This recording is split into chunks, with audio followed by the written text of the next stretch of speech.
Hello everyone, स्वागत है आप सभी का बिहार जीविका भर्ती 2025 के ब्लॉक प्रोजेक्ट मैनेजर की आज की हमारी क्लास में। आज की आपकी 13वीं क्लास है। आपकी सुबह आपको पता है कि ये सुबह में आपकी क्लास होती है और शाम को इसका एमसीक्यूज प्रैक्टिस सेट भी आपको अवेलेबल करा दिया जाता है। तो ये सब्जेक्ट नॉलेज की क्लास है आपकी। और आज जो हम कवर करने वाले हैं कैपेसिटी बिल्डिंग है, role of community resources person and their training. Okay, चलिए स्टार्ट करते हैं। कह रहा है कि स्वयं सहायता समूह और उनके फेडरेशन जैसे ग्राम संगठन हो गया या क्लस्टर लेवल फेडरेशन की स्थिरता के लिए क्षमता निर्माण यानी कैपेसिटी बिल्डिंग एक आधारभूत प्रक्रिया है, यानी जो बेसिक प्रोसेस है इसका। इस प्रक्रिया को आगे बढ़ाने में सामुदायिक संसाधन व्यक्ति यानी कम्युनिटी रिसोर्सेज पर्सन की भूमिका केंद्रीय है, जो ज्ञान, प्रेरणा और सर्वोत्तम प्रथाओं के वाहक होते हैं। यानी जो फेडरेशन हमने कल पढ़ा था, उस फेडरेशन में जो उसकी प्रक्रिया को आगे बढ़ाने का जो प्रोसेस होता है वो कौन करता है? तो सामुदायिक संसाधन व्यक्ति यानी कम्युनिटी रिसोर्सेज पर्सन की इसमें जो भूमिका होती है वो केंद्रीय होती है, यानी मेन रोल ये प्ले करता है। चलिए अब इसके बारे में बात करते हैं कि ये क्या है और कैसे ये रोल प्ले करता है। तो सामुदायिक संसाधन व्यक्ति की भूमिका और प्रशिक्षण की बात करें तो पहले ये होता क्या है जान लेते हैं।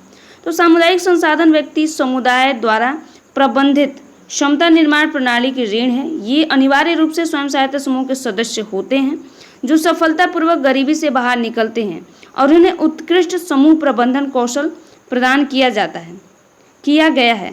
और सीआरपीएस का मूल सिद्धांत गरीबों द्वारा गरीबों को सिखाना है। यानी ये जो मेंबर होता है, जो सामुदायिक संसाधन व्यक्ति होता है, कम्युनिटी रिसोर्सेज जो पर्सन है वो कौन होता है? तो स्वयं सहायता समूह के ही व्यक्ति होते हैं। वे सदस्य होते हैं जिनको क्या किया गया है, स्वयं सहायता समूह के माध्यम से गरीबी रेखा से उनको बाहर निकाल दिया गया है। अभी वो क्या करेंगे, उनको क्या किया गया है कि सामुदायिक संसाधन व्यक्ति के रूप में उनको नियुक्त किया गया है और वो क्या करेंगे तो गरीबों द्वारा गरीबों को सिखाना। यानी ये लोग जो पहले गरीब थे, अब इनको क्या किया गया कि हेल्प के स्वयं सहायता समूह के माध्यम से इनको क्या किया गरीबी का रेखा से बाहर निकाल दिया गया। तो अभी यही मेंबर्स क्या करेंगे, जो अन्य गरीब लोग हैं उनको सिखाने का काम करेंगे कि कैसे गरीबी रेखा से बाहर निकलते हैं या कैसे स्वयं सहायता समूह के जो भी उपयोगिता है उसको कैसे यूज़ करना है। ठीक है, तो अब यहाँ पे ध्यान रखिएगा कि ये जो सामुदायिक संसाधन व्यक्ति है वो कहाँ से किसमें से निकलता है? तो स्वयं सहायता समूह के सदस्य ही होते हैं। यहाँ पे बात करें सामुदायिक संसाधन व्यक्ति की भूमिका क्या है, यानी रोल क्या प्ले करता है वो।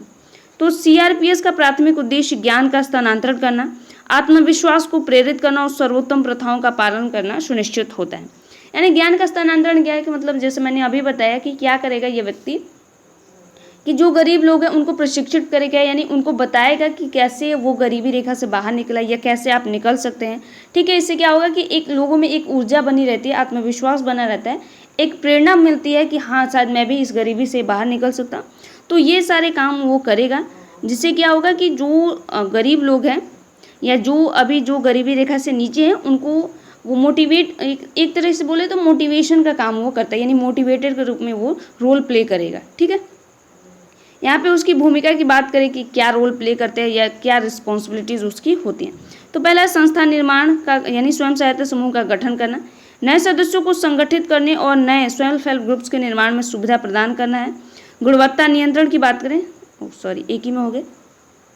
तो पहले क्या करता है कि संस्था निर्माण यानी इंस्टीट्यूशन बिल्डिंग करेगा, यानी एक संगठन बनाएगा। यानी जब वो लोगों को बताएगा कि वो कैसे गरीबी रेखा से बाहर निकले तो ऑब्वियस सी बात है कि लोग मोटिवेट होंगे और वो भी संगठन यानी स्वयं सहायता से जुड़ने की बात करेंगे या जुड़ने की कोशिश करेंगे या जुड़ना चाहेंगे। तो वो क्या करेगा कि उन ग्रुप्स बनाएगा, यानी उनको संगठित करके एक नया जो है स्वयं सहायता समूह का निर्माण करेगा। ठीक है, दूसरा क्या करेगा, गुणवत्ता नियंत्रण, मौजूदा स्वयं सहायता समूह की निगरानी करना और यह सुनिश्चित करना कि वे पंचसूत्र नियम यानी नियमित बैठक आदि जो थी उनको सख्ती से पालन कराने का काम भी ये करेगा। यानी ये क्या काम करेगा कि स्वयं सहायता समूह क्या होंगे, जो उनका पंचसूत्र का सिद्धांत है उनको फॉलो कराने का काम भी ये करेगा। ठीक है, जब एक इंस्टीट्यूशन बनाएगा तो ऑब्वियस बात है कि उनके जो प्रोसेस होंगे तो उसमें ये सिखाएगा भी कि कैसे इन नियमों का पालन करना, तो उसकी निगरानी भी ये करेगा। वहीं वित्तीय मध्यस्थता की बात करें यानी फाइनेंशियल इंटरमीडिएशन की बात करें तो स्वयं सहायता समूहों और वीओस जो ग्राम संगठन है के बुक कीपर्स को उचित बही खाता संधारण यानी अकाउंट कीपिंग और वित्तीय अनुशासन पर प्रशिक्षण करना है। स्वयं सहायता समूह को बैंक क्रेडिट यानी बैंक लिंकेज प्राप्त करके उनके पुनर्भुगतान कार्यक्रमों का प्रबंधन कराने में मार्गदर्शन का काम भी ये करेगा।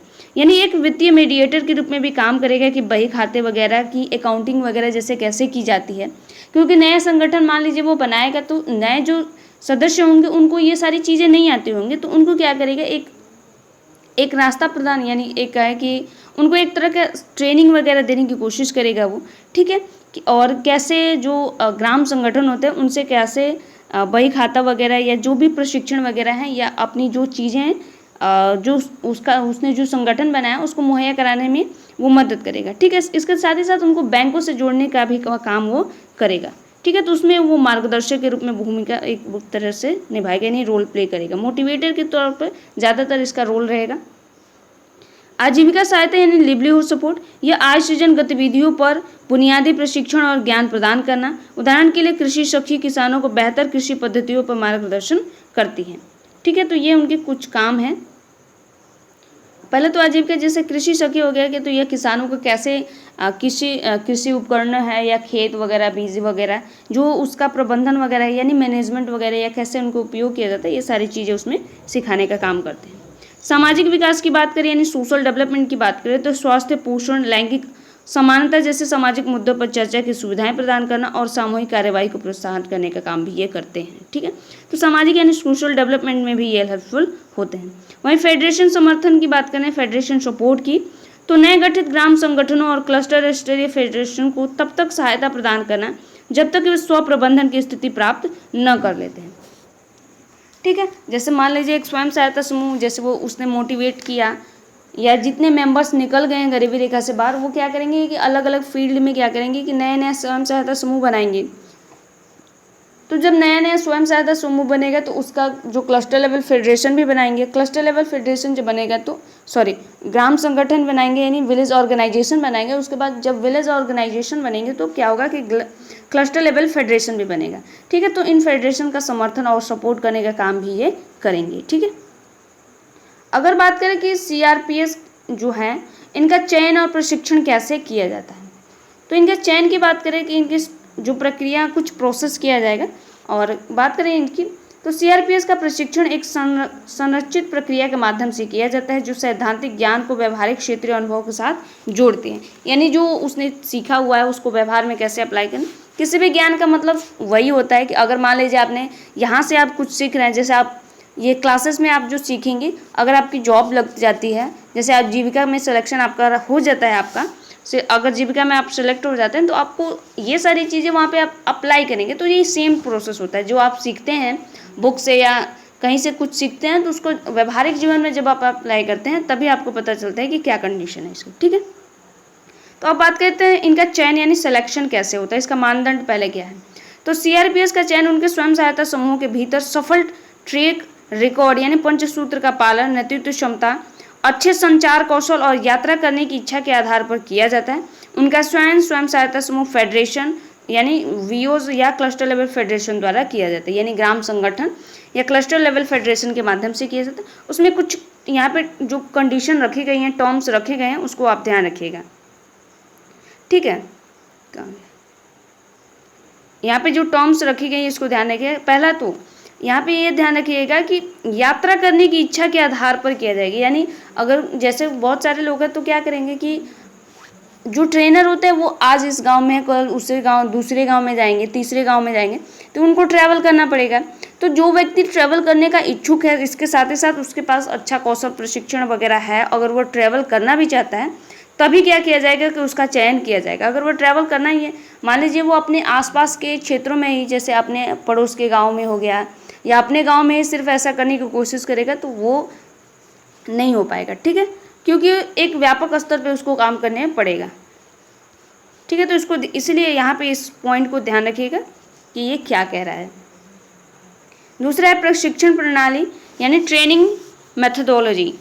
प्रशिक्षण जो है अत्यधिक व्यवहारिक और अनुभवात्मक होता है, अक्सर करके सीखने यानी लर्निंग बाय डूइंग के दृष्टिकोण का पालन करता है। जब आप कोई काम करते हैं तभी तो आप सीखते हैं कि हाँ कैसे हो रहा है, ठीक है। बस किताबी ज्ञान से कुछ नहीं होता है। जब आप उसको व्यवहारिक जीवन में आप करते हैं जैसे मान लीजिए कोई आपको कोई मशीन वगैरह बनानी है आपके घर में, कोई ऐसी मशीन मान लीजिए जैसे पंप सेट मान लीजिए, जो पानी जिससे पानी चलता है, पंप सेट मान लीजिए। तो अब क्या आपने सीखा हुआ है कि किताब में सीखा हुआ है कि ये चीज़ें खोलते हैं और ऐसे ऐसे बनाते हैं, लेकिन जब तक आप उसको खोलेंगे नहीं, पंप सेट को अपने हाथ से खोलेंगे नहीं तो और उसको बनाने की कोशिश नहीं करेंगे, तब तक आपको पता ही नहीं चलेगा कि ये जो किताब में ज्ञान आपने पढ़ा हुआ था, जो चीज़ें आपको बताई गई थी वो काम कर रही हैं या नहीं कर रही हैं। तो सेम चीज़ें इसमें भी होती है, जो उसमें सिखाया गया होता है उसको जब व्यवहारिक जीवन में लागू किया जाता है तब पता चलता है कि क्या कंडीशन बैठ रही है। ठीक है।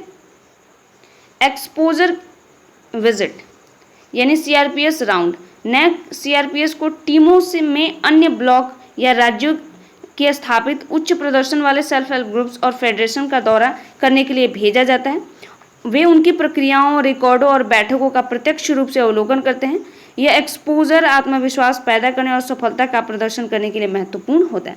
तो जैसा मैंने बताया कि उनको व्यापक स्तर पर काम करने के लिए भेजा जाएगा, कहीं ट्रेनिंग होगी तो उसके लिए भेजा जाएगा, चाहे वो ब्लॉक के स्तर पर हो या जिला के स्तर पर हो या राज्य के स्तर पर हो, तो उनको भेजा जाएगा वहाँ पे। और वहाँ पे न सिर्फ ट्रेनिंग दी जाएगी उनको, बल्कि वो जो सीखेंगे वो आकर क्या करना है, उनको अप्लाई भी करना पड़ता है। ठीक है। तो उनको जो राउंड्स दिए जाते हैं कि यहाँ पे आपको भेजना पड़ता है। इसलिए पहली जो कंडीशन रखी गई है, ऊपर हमने देखा, मैंने बोला भी कि पहली कंडीशन क्या है कि वो जाने के आधार पर, यानी वो जाना चाहता है या नहीं जाना चाहता। क्योंकि इसमें ट्रैवलिंग की बात है तो बहुत सारे लोग हैं कि क्या करते हैं कि मान लीजिए कि आप अपने आसपास पड़ोस में जाने में तो कंफर्टेबल है, या अपने आसपास के गांव में जाने में कंफर्टेबल है, लेकिन दूर दराज के इलाकों में जाने में आप कंफर्टेबल नहीं है। ठीक है। मॉड्यूल प्रशिक्षण की बात करें तो वे मुख्य विषयों पर संरचित प्रशिक्षण मॉड्यूल से जुड़ते हैं। यहाँ पे बात करें सेल्फ हेल्प ग्रुप्स का प्रबंधन, तो पंचसूत्र, बैठक, प्रोटोकॉल और उपनियम वगैरह भी इसमें होते हैं। वित्तीय साक्षरता की बात करें तो खाता बही संधारण, लेजर रेख रेखाव और बैंकों का समाधान, ये सारी चीज़ें वो क्या करते हैं, ट्रेनिंग या प्रशिक्षण के माध्यम से सिखाते हैं स्वयं सहायता समूह के सदस्यों को या क्लस्टर लेवल फेडरेशन के जो सदस्य होते हैं उनको। ठीक है। विषयगत प्रशिक्षण की बात करें तो विशिष्ट कौशल जैसे सूक्ष्म उद्यम, पशु प्रबंधन या डिजिटल वित्तीय सेवाएं जैसे बैंक मित्र बनना आदि भी उनके काम में आता है। कार्य के दौरान कोचिंग, प्रशिक्षण के बाद व्यवहारिक तैनाती की जाती है, जहां सीआरपीएस एक ब्लॉक स्तरीय पेशेवर जैसे ब्लॉक मिशन मैनेजर को देख रेख में कुछ सेल्फ हेल्प ग्रुप्स के साथ काम करता है। यानी ये सारी ट्रेनिंग जो उनके प्रोसेस होता है, जब वो ट्रेनिंग कंप्लीट कर लेते हैं यानी तब उनकी क्या की जाती है, व्यवहारिक तैनाती की जाती है जो सीआरपीएस हैं, और ब्लॉक के स्तर पे वो काम करते हैं। जैसे ब्लॉक के स्तर पर हो गया यह स्वयं सहायता समूह। आपको पता है कि अगर आपने जो सेल्फ हेल्प ग्रुप्स अगर देखा है, मैंने एक दो देखा है सेल्फ हेल्प ग्रुप्स पड़ोस में, तो वो क्या करते हैं कि वो मीटिंग वगैरह करते हैं। तो जिला से भी जो लोग होते हैं, जो जैसे ये जो सीआरपीएस है वो आते हैं, उनको प्रशिक्षण वगैरह देते हैं या मैनेजमेंट वगैरह सिखाने का काम करते हैं। ठीक है। तो इनकी मंथली और वीकली दोनों मीटिंग्स होती हैं। तो इसमें क्या होता है कि सभी जो लोग होते हैं उनको कंपलसरी होता है कि वहाँ पे मीटिंग्स में उपलब्ध रहें। ठीक है। संस्थागतकरण और स्थिरता यानी इंस्टीट्यूशनलाइजेशन एंड सस्टेनेबिलिटी, इस प्रणाली का अंतिम लक्ष्य सीआरपीएस कैलेंडर को सामुदायिक संरचना के भीतर स्थायी रूप से स्थापित करना है। कैसे करना है, तो सामुदायिक स्वामित्व की बात करें तो क्लस्टर लेवल फेडरेशन वीओस जो होते हैं, या वीओस यानी ग्राम संगठन के स्तर पर सीआरपीएस की भर्ती करने, उन्हें मानदेय यानी पेमेंट देने और उनकी निगरानी करने की जिम्मेदारी लेता है। यह सुनिश्चित करता है कि सीआरपीएस उस समुदाय के प्रति जवाबदेह हैं जिनकी वे सेवा कर रहे हैं, न कि केवल सरकार या एनजीओज के प्रति। यानी अगर वो ग्राम संगठन या क्लस्टर लेवल फेडरेशन पे अगर उनकी नियुक्ति की जाती है तो वो क्या होंगे, उसके प्रति जिम्मेदार होंगे। ठीक है। न कि जो जैसे संस्था कोई एनजीओज वगैरह में बहुत सारे लोग काम करते हैं। ठीक है। या गवर्नमेंट की तरफ से भी नियुक्ति की जाती है स्वयं सहायता समूह, जैसे आप जिसकी तैयारी कर रहे हैं। ठीक है। तो इस तरह के होता है। तो वो सिर्फ बता रहे हैं कि सामुदायिक स्वामित्व की भावना का विकास भी करना है, न कि सिर्फ एनजीओज वगैरह के प्रति उत्तरदायी होना है। आप जिस कंपनी के या जिस फील्ड में आप काम कर रहे हैं, जैसे स्वयं सहायता समूह के लिए काम कर रहे हैं या क्लस्टर लेवल फेडरेशन के लिए कर रहे हैं या ग्राम संगठन के लिए कर रहे हैं, तो उसके प्रति भी आपकी जिम्मेदारी बनती है, न कि सिर्फ एनजीओज या सरकार के प्रति। ठीक है। आत्मनिर्भरता की बात करें तो इस आंतरिक कैलेंडर को विकसित करके समुदाय बाहरी पेशेवर कर्मचारियों पर अपनी निर्भरता कम करता है। इसमें संपूर्ण संस्थागत वास्तुकाल जैसे सेल्फ हेल्प ग्रुप्स हो गया, वीओज हो गया या क्लस्टर लेवल फेडरेशन का स्वप्रबंधित और टिकाऊ बन जाती है। इस प्रणाली में सेल्फ हेल्प ग्रुप्स आंदोलन को सशक्तिकरण और गरीबी उन्मूलन के लिए एक शक्तिशाली और आत्मनिर्भर इंजन में बदल देती हैं। तो ये कुछ मेन पॉइंट्स थे इसके, ठीक है। इसमें ज़्यादातर क्या है कि जो ट्रेनर है या जो मोटिवेटर जिसको हम बोल रहे हैं, इसमें सामुदायिक संसाधन व्यक्ति यानी कम्युनिटी रिसोर्सेज पर्सन, इसकी भूमिका है, क्या ये रोल प्ले करता है, कैसे इसकी नियुक्ति की जाती है और नियुक्ति के बाद ये काम क्या क्या करता है और नियुक्ति के पहले इसकी क्या है, उसको कैसे ट्रेनिंग दी जाती है, ये सारी इसमें चीज़ें थी। उसके बाद उसका काम क्या है, ये सारी चीज़ें हमने देखा। तो इसमें जो जो इम्पोर्टेंट पॉइंट थे आप उसको नोट कर लीजिएगा, ठीक है, अपने क्लास नोट जो आप बनाते हैं। आज की क्लास आपको कैसी लगी कमेंट में ज़रूर बताइएगा। मिलते हैं अगली क्लास में, तब तक के लिए धन्यवाद।